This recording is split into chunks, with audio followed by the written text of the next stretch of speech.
Welcome back to Lighthouse Newsround. Here is the latest news. Crowd vote to save a murderer. A man comes back to life after being killed very dead, and government officials haven't got a clue. Although maybe that last piece isn't news at all.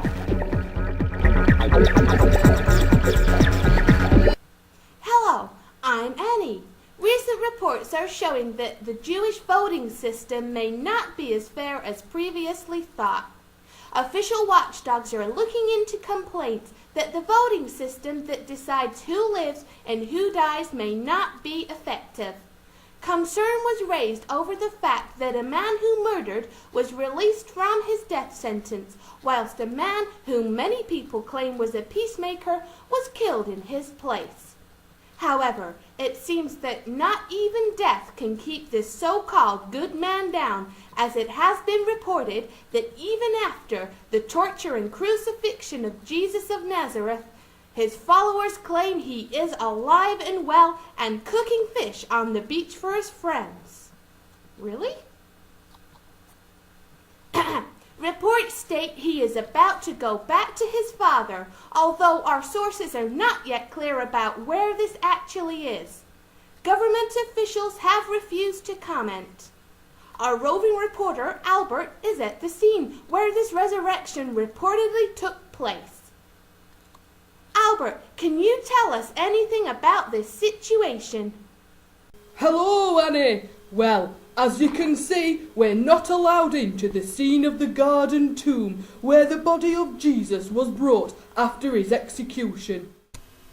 Ironically, the scene is taped off with tape that reads Centurion line, do not cross. A bitter poke in the eye for the authorities, whose chosen method of death was crucifixion. I see. Reports are coming in that Jesus has come back to life.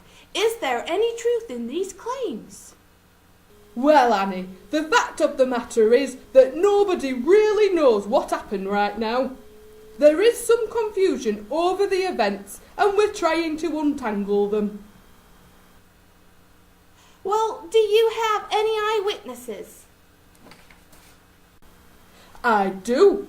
I managed to get an interview with a couple of soldiers who were posted right by the sealed tomb through the night. Only one of them spoke, and they've since been relieved of their duty to undergo investigation.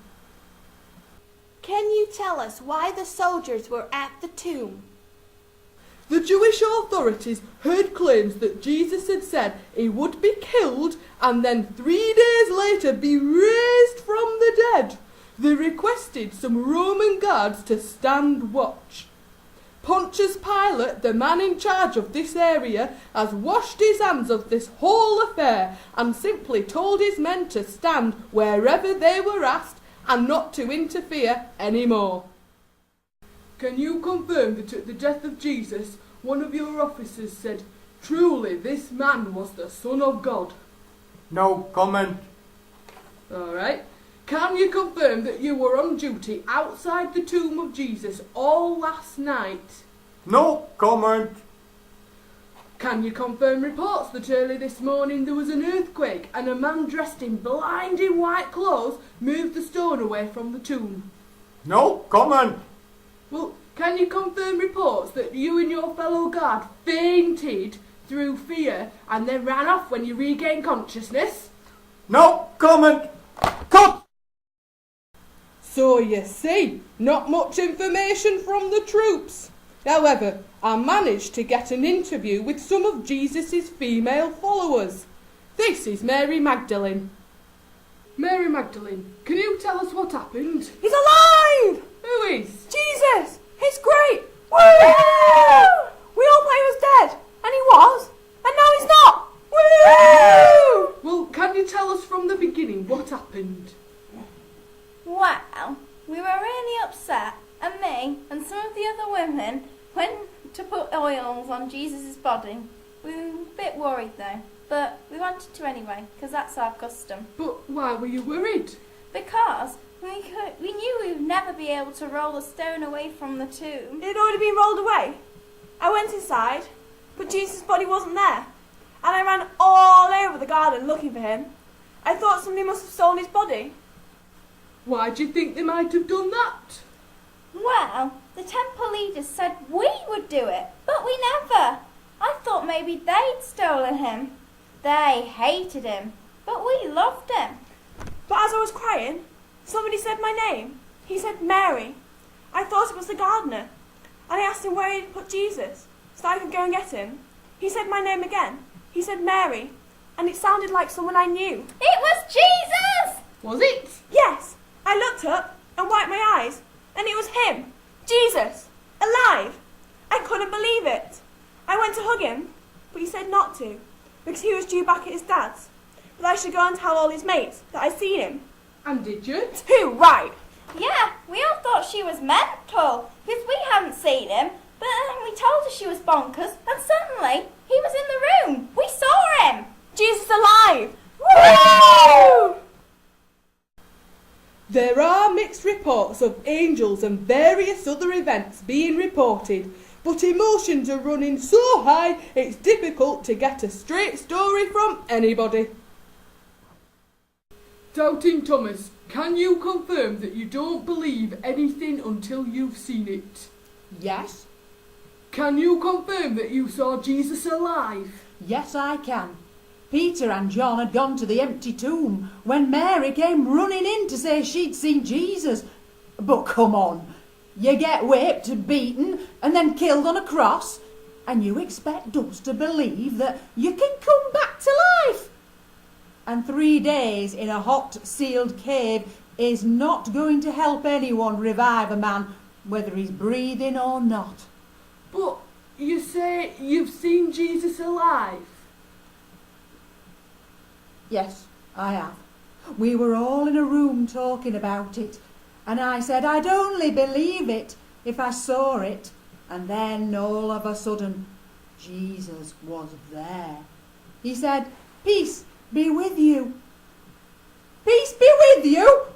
I was bricking it. I thought it was a ghost, but he said, "Put your hands here and show me his injuries where the nails have been." I poked him a bit, and he smiled at me and knocked me down with a mackerel. It was Jesus, alive. And did Jesus say anything to you? Yes, he said, "You believe because you've seen me. But those who believe and haven't seen me will be even more blessed." And do you know what he meant by that? Not really. But I'll listen to the people I trust a bit more when they have some special news to tell me. So, there we have it. Reports are still fast coming in with wild accusations and claims flying around. The temple authorities are not sure what to say and are not issuing any statements at this point. But sources tell us that they're very worried that the followers of Jesus will start some kind of movement to topple the old traditions and carry on the teachings of Jesus and the way of life that he promoted. But whatever you choose to believe, the fact remains that Jesus, whoever he is, whether he is alive or not, has had a huge impact. This is Albert, signing out, Front Garden. Thank you, Albert. Well, that's all we have time for. I'm Annie, and from all of us here at the Lighthouse Studios, have a great day.